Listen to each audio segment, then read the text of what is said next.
Ako po si Attorney Harold Respicio. Isa po akong Vice Mayor sa probinsya ng Isabela sa bayan ng Reyna Mercedes. Isa po akong Ilocano at isa po akong elective official. Pero higit sa lahat, isa po akong Pilipino.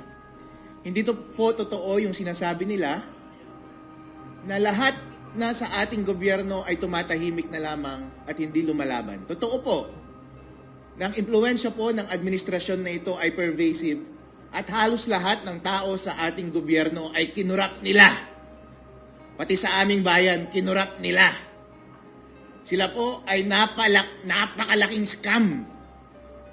Bago po pumasok sa gobyerno, first time ko po maging public servant, maging public official this time. Ngayong 2025, before that, nasa private practice ako at nasa private industries lang ako. Pero pagpasok ko dito sa gobyerno, nakita ko po ang laking scam. Bilang abogado, nakita ko yung mga pinakamalaking scam. Pero ang pinakamalaking scam sa buong Pilipinas ay ang ating gobyerno. At lahat sila ay sama-sama. At iisa ang ulo. At ang biktima ay ang buong taong bayan. Tayo ang nagbabayad ng buwis. Binibigay natin ang lahat ng pera sa kanila para lamang sila ay maghati-hati at magpakasarap. At ma-ensure nila na habang buhay na sila ay nasa kapangyarihan. Yan po ay totoo. Inuuna nila yan sa panahon ng eleksyon. Nag-participate po ako sa eleksyon at yung expertise ko sa pag-audit ng information technology at pag-aabogado, in-apply ko doon, nakita ko. Doon unang binibili ang ating kalayaan. At ngayon, pinapatotohanan ng mga 18 Marines. Si Saldico, inutusan sila na magbayad kay Chairman George Garcia ng 4 na maleta ng milyong-milyong salapi. Kung imumultiply mo lahat yun, daan-daang milyon po iyon para kay Chairman George Garcia. Magkano po yun? Ano po ang kapalit nun? Hindi ba't para bilhin yung outcome ng ating eleksyon? Ang eleksyon na lamang ang tanging mekanismo para ang bawat mamamayang Pilipino ay ma-exercise nila yung kanilang direct power sa bansang Pilipinas. Kapag tinanggal pa natin ang democratic process na ito na mag-elect directly ng mga taong mamumuno sa atin, masasabi pa ba natin na totoo tayong malaya?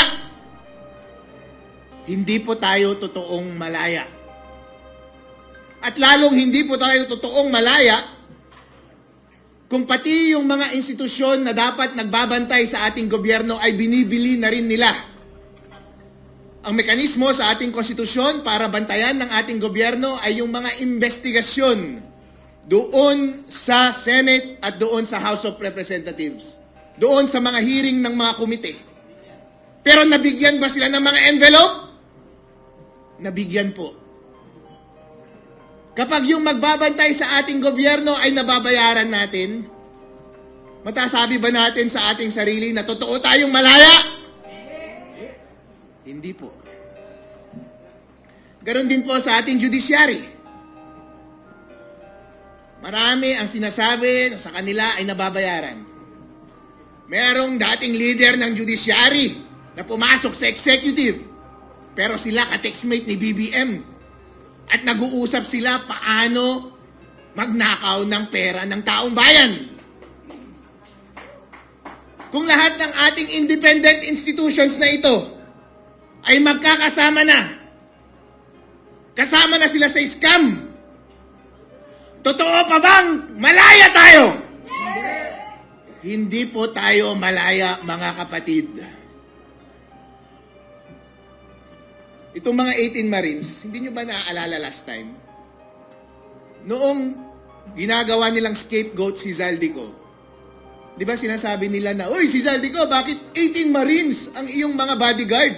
Ang dami-dami, 18 Marines." Di ba ibig sabihin, binibigyan nyo ng credibility yung 18 Marines na yun, the fact na meron siyang hawak na 18 Marines? Pero nung lumabas yung mga 18 Marines at sinabi nilang totoo na kami ang nagde-deliver in behalf of Zaldico, laban! Papunta yung pera dito kay Romualdez at mga congressman, senador, Comelec, kila Trillanes. Ngayon, ayaw nyo na silang paniwalaan? Ano ba talaga mga bossing?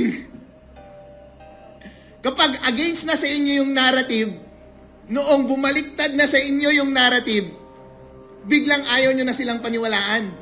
Pero nung ibinubuhos ninyo yung scapegoat kay Zaldico, grabe! Binibigyan nyo ng credibility na puro Marines yung bodyguard niya. Pero ngayon nagsalita na sila, automatic ayaw nyo na silang paniwalaan? Kasi kayo yung tinuturo na tumanggap? Mga ipokrito talaga itong mga tao na ito.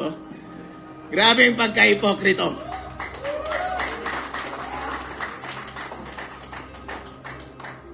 Ngayon ako ay lumalabas dito dahil obligasyon po natin na kahit ano ang kulay natin. Dahil sa totoo lang po, wala namang sumusuporta sa akin. Although makikita nyo ngayon, naka-align ko yung mga Sara Duterte. Kasi kami lang naman ang lumalaban.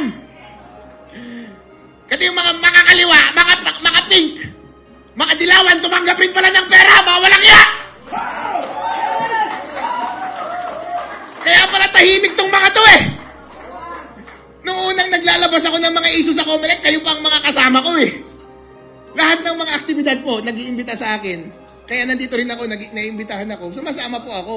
Dahil wala akong pinagkakautangan. Wala akong utang na loob. Wala akong alignment. Ang alignment ko lang katotohanan at tama. Kaya nag-a-attend ako parati. Para matigil ang kasamaan at pagnanakaw sa ating bansa. Pero na-obserbahan ko parang, bakit yung kabilang side walang masyadong activity? Walang activity masyado. Napapadalas tuloy, napapansin nila, bakit Harold parang dito ka sa opposition na sasama parati? Eh sila lang yung may activity eh, nalaban sa gobyerno. Yung mga ibang partido, wala nang activity na laban sa gobyerno. Dahil bayad silang lahat!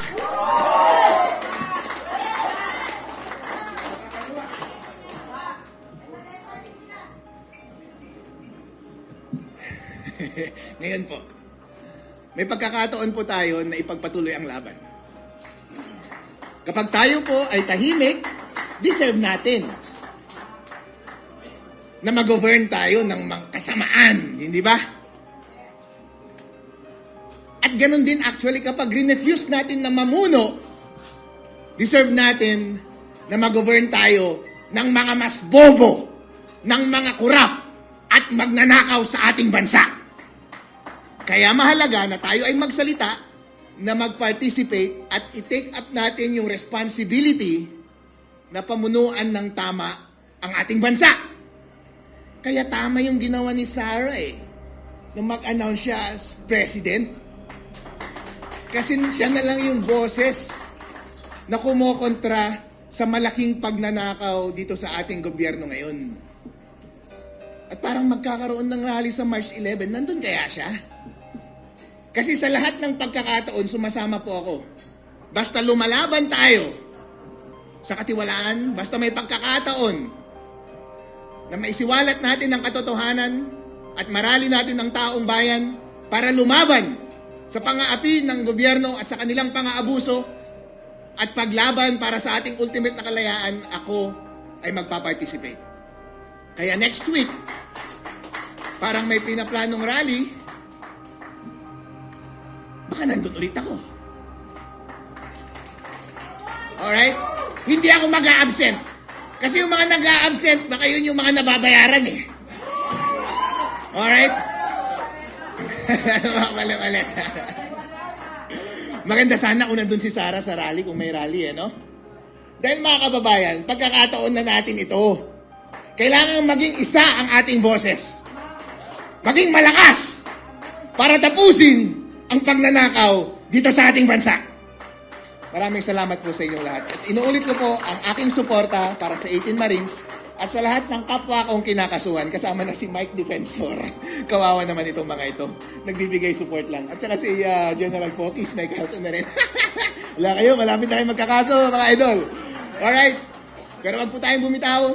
Sama-sama po tayo na laban sa kasamaan sa ating bansa at makakamit din natin ang kalayaan. Wag lang tayong bibitaw. Maraming salamat. At wag tumanggap ng maleta, please!